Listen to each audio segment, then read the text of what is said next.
This story takes place in a time when magic was truly real and humans and monsters lived together in harmony. There was a man named Edgar and a woman named Halka, both imprisoned in a secret, unbreakable prison for 2 years for the crime of thievery. Today is the day of their hearing.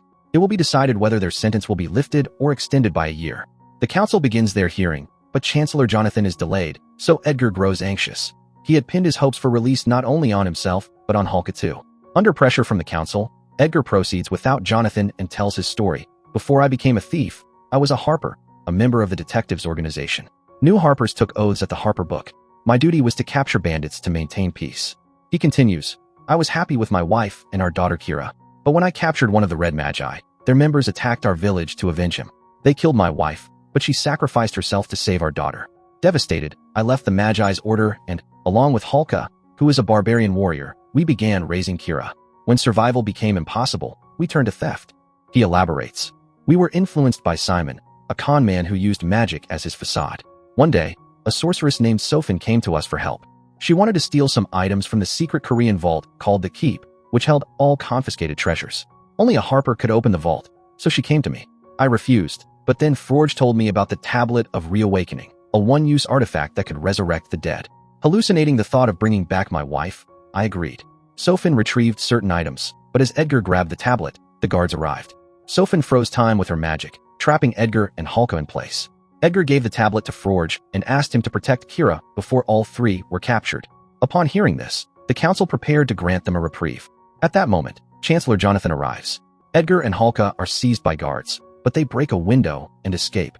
Jonathan is part bird, according to Edgar's plan, so imprisonment could not hold them. They fled, unaware that the council had already ordered their release. Returning home, they find neither Kira nor Forge. Instead, they discover pamphlets announcing that Forge is now the new king of Neverwinter. Shocked, they set off for Neverwinter. Upon arriving at the royal palace, they locate Kira. Edgar senses her anger immediately. Forge shows up and explains that he served the previous king, but because the king fell ill, Forge took over, and Sofin greatly aided him. Seeing Sofin shocks Edgar and Halka, it was her involvement that led to their capture. Despite this, Edgar pleads with Forge to return the tablet and Kira. But Kira reveals her resentment. Edgar chose wealth over her, abandoning her.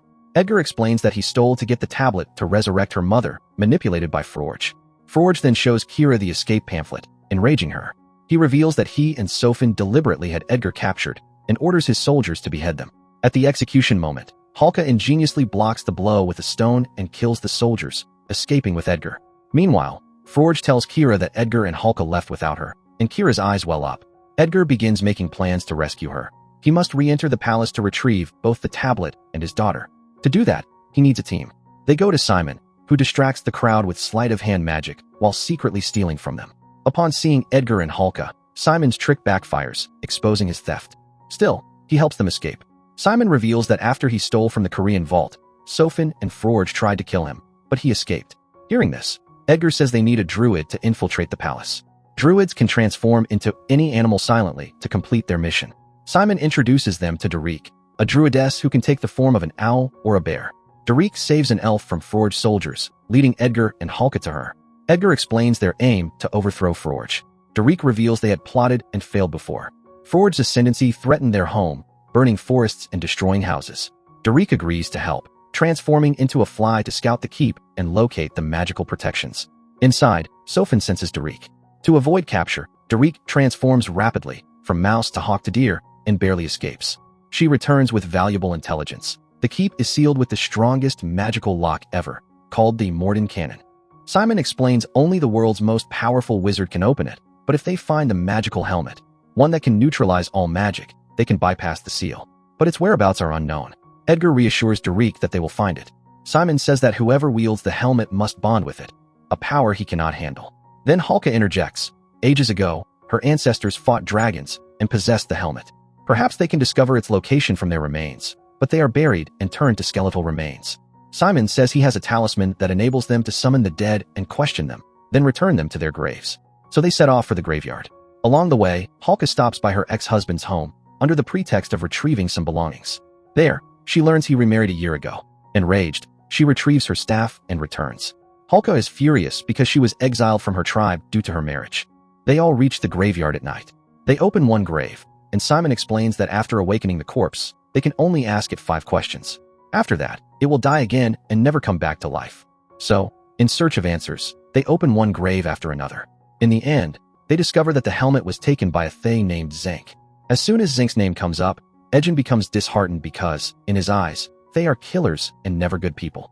However, Holga, Simon, and Doric tell him that Zinc is a good fae who helps people and is currently working with the Harpers.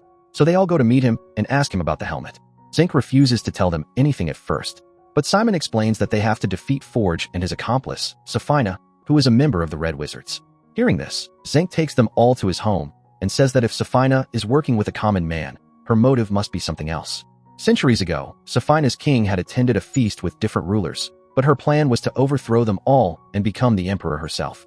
She summoned Zast Tam, and anyone who came into contact with him had their soul enslaved by him. Using the help of her Red Wizards, she created an army of the dead, through which she conquered the whole kingdom. Although she didn't succeed back then, she wouldn't stop until she conquered the entire world. Zinc then takes them to the place where he had hidden the helmet, which is inside a cave. They move slowly, crossing the cave. As they reach the bridge, Zinc is telling them how to cross it when Simon accidentally touches it with his foot, causing the entire bridge to collapse into the lava river below. Now, they can't figure out any way to reach the other side. At that moment, Simon notices Holga's staff and, twisting it, activates it.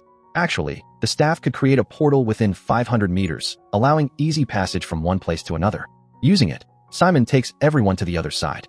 Once there, Zinc opens a magical lock and takes out the helmet, handing it to Edgen, who in turn gives it to Simon. Suddenly, they are confronted by the Yen assassins sent by the sorceress Safina. Zinc fights them alone and quickly urges the group to leave because he knows these assassins are immortal. As soon as they fall, they rise again, which scares Edgen and his companions, making them run away. But then a dragon appears, causing them to run in the opposite direction. The dragon eats up all their weapons and starts chasing Edgen and his friends to eat them too, eventually trapping them in a cave. At the top of the cave, they find salty water. Edgen asks Holga to make the dragon angry and tells Simon to light a fire. Sitting with everyone in the water, Simon lights a small flame. As soon as the dragon's breath touches it, an explosion occurs, breaking the cave's ceiling. They all end up in the sea and then reach the shore. Once there, Zinc leaves them. Simon then puts on the helmet to connect with it, and as he does, time stops for him. A great wizard, who shares his name, appears before him. Simon realizes it's an ancestor of his. But because he can't answer the wizard's questions, the ancestor refuses to let him connect with the helmet and pushes him back. However, at Edgen's insistence, Simon keeps trying all night, but finally raises his hands in frustration. Seeing everyone troubled, Edgen reveals a truth. When he had captured a red wizard, he had secretly stolen their gold. That's why the red wizards came after them, and he admits that his wife's death was his fault. The group comforts him and they make a plan. If they can open a portal into Forge's vault using the staff, they can achieve their goal. Simon says he can only open a portal to a place he has seen. Edgen says that only treasure goes into the vault, and during the games, many people place their treasures in the vault. Holga suggests, why not place their own item with the treasure so they can attach a portal to it? Edgen agrees, saying that means they have to hide their item with any treasure going to the vault. The next morning, Edgen buys a painting, and Simon puts a portal on it. Edgen then sticks it underneath the treasure wagon. Doric, who is inside the wagon, reattaches the painting over the portal and then transforms into a fly to exit. The soldiers put the painting with the treasure in the vault, but the painting falls face down. Edgen, using the portal, pulls out the painting and sees it as fallen face down, so they can't get out through it. Doric tries to create a small hole so she can shapeshift and enter. Edgen insists Simon must connect with the helmet at any cost. Simon then gives everyone a magic stone to communicate like walkie-talkies. They all sneak past the guards into the palace. Inside, Holga fights the soldiers, and Edgen searches for his daughter Kira. Simon tries again to connect with the helmet, but this time, he overcomes the wizard. The wizard was none other than himself. He had to connect with his own self. Using the helmet's power, he defeats the soldiers and enters the vault with Holga. Meanwhile, Doric also creates an opening in the portal and enters the vault. But the place where Simon and Holga have reached is actually a trap set by Safina and Forge. Meanwhile, Doric sees some soldiers loading all the treasure onto a boat, but she is caught. On the other side, Edgen finds Kira and tells her the entire truth.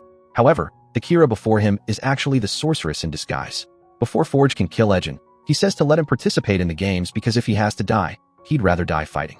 Forge refuses, but the sorceress allows it. All four then reunite in the arena. Doric tells them that soldiers are loading the treasure onto a boat. Edgen immediately realizes that Forge doesn't want to be king. He wants to steal the treasure. The game starts, and along with other players, they participate in this deadly game. They keep dodging magical creatures in the maze. Anyone caught by the creatures is instantly killed. Doric comes up with an idea to escape the game.